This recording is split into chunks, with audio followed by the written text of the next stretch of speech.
This video, I'm gonna show you how to make a simple drowner cable. I would only use this for mink, coon. I don't know if I would trust it on anything bigger than that, just because I'm using 16th inch cable. If you use a bigger cable, then by all means use it for bigger stuff. But typically you're trapping water animals, so I don't know, you might get a fisher down there, but typically coons, mink, muskrat, that sort of stuff. I wouldn't put a beaver on it. I would go up to 3/32 cable if you're gonna do a beaver. That's what I did whenever I caught mine. So, and it held up perfectly. I could reuse a cable. It didn't kink or anything. So, for this, you're gonna need. I make both ends solid for this. I don't make one end like an extension cable. If you make, I put up a video just now earlier on how to make an extension cable. If you make one end like that, you'll be able to hook one end to like a tree or a root or something, and then the other end to your weight that's in the water. So I'm making a 15 footer right now, so if you hear everything like kind of rolling around on the floor, that's why.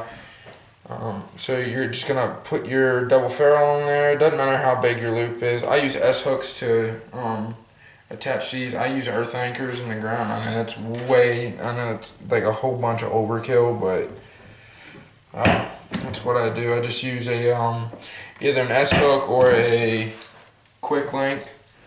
So once you get that on there, come over here to the other end, and you can put your drowner lock on either end you want.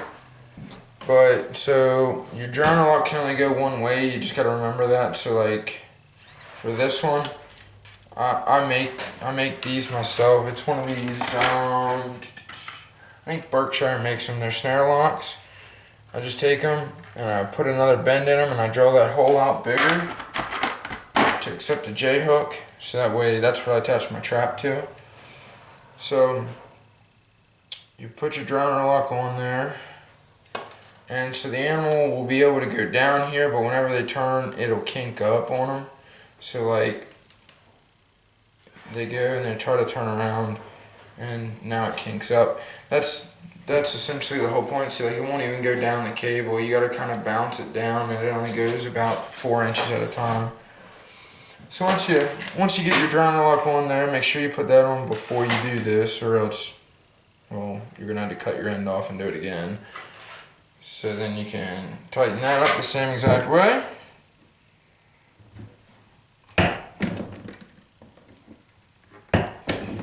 Alright, and that is all it takes to make a drowner cable. I made this one 15 foot because everywhere I trap, there's like, you usually have to go a decent ways to get to some deep water. But again, I'm using these for coons. I haven't found that coons have a problem with, like, they go all the way down the cable. They don't just like stop halfway through, so that's why I'm not worried about this long of a cable. And to store them, I coil all of this up, and once I get to what will be my last loop, I just keep going through it.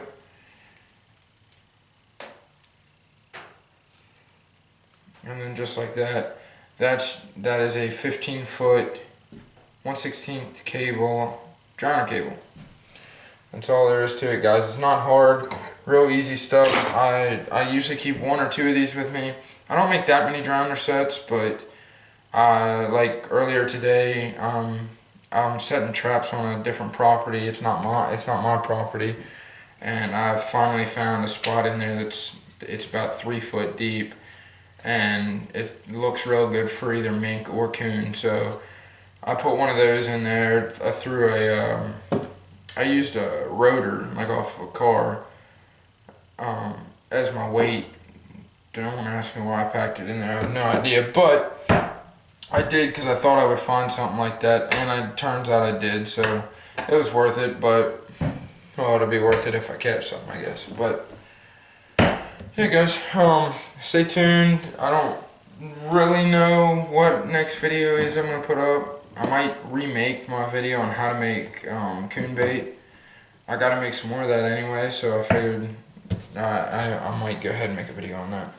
Anyway, guys, see ya. Happy trapping.